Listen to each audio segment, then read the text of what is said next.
All right, so first question. I started a company and I feel like it's at a ceiling. I have a great team in place to keep kicking ass without me there doing the day-to-day, but I'm struggling to find what's next for my career. I have a great momentum of success and I don't totally want to let go of it.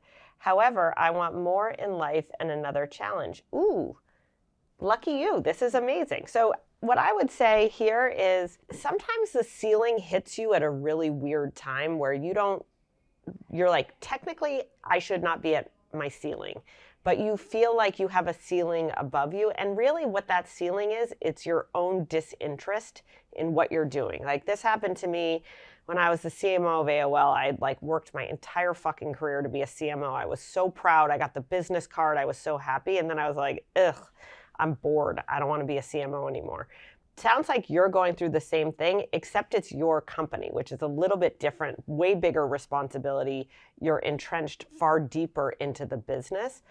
It might be a great time to sell your company. It might be a great time to start a second company, right? There's a lot of CEOs. Look at Jack Dorsey, like he runs Square and was running Twitter. Like it's not impossible to run two different companies as one CEO. I think it's kind of hard and daunting, and there's a whole different set of Q&A around that.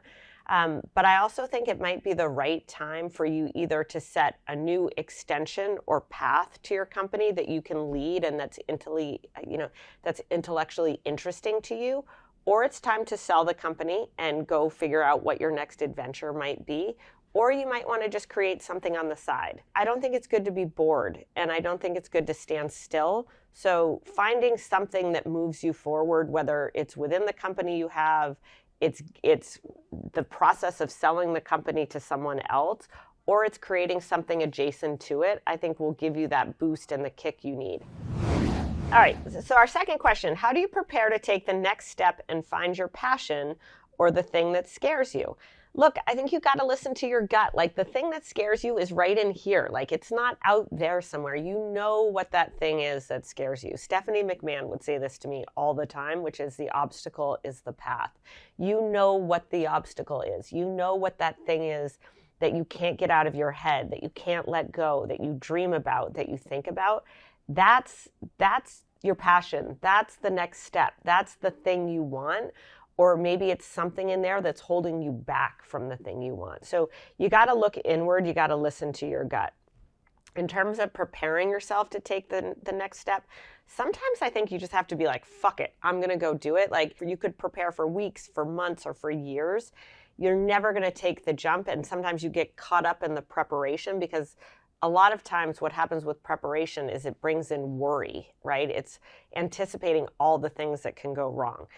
My recommendation is just go for it, right? Like just try something. Try it on the side. Don't like throw your whole life away. Just try it. Do it once, do it twice, do it 3 times. See if it can stick. See how much you like it. See what you're learning along the way, and just keep going. And maybe what you're going to find out is like, ugh, my passion should just be my passion. It shouldn't be my business.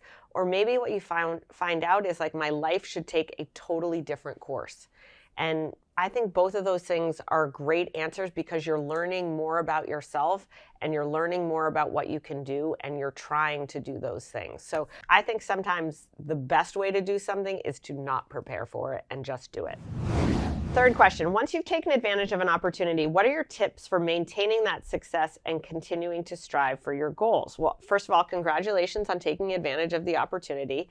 You just got yourself a fat ticket to the beginning of something, which means you've got to understand what you're doing. You've got to understand the context that you're doing it in. You have to understand what your boss or your manager or your stakeholders care about.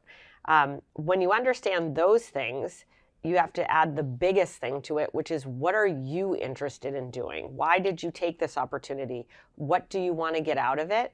And then making sure that you take that step to get that thing you want out of it. So give yourself some goals, set some milestones, write down the things before you get all trapped up in the new job or the new opportunity and you kind of get lost and forget why you did it in the first place. Write it down, tape it up someplace, and remember it. And every day look to it, or every week look to it, and just remind yourself, why did you do this and where do you want to go? And then you can make yourself a list of how you get there. That's how you keep striving.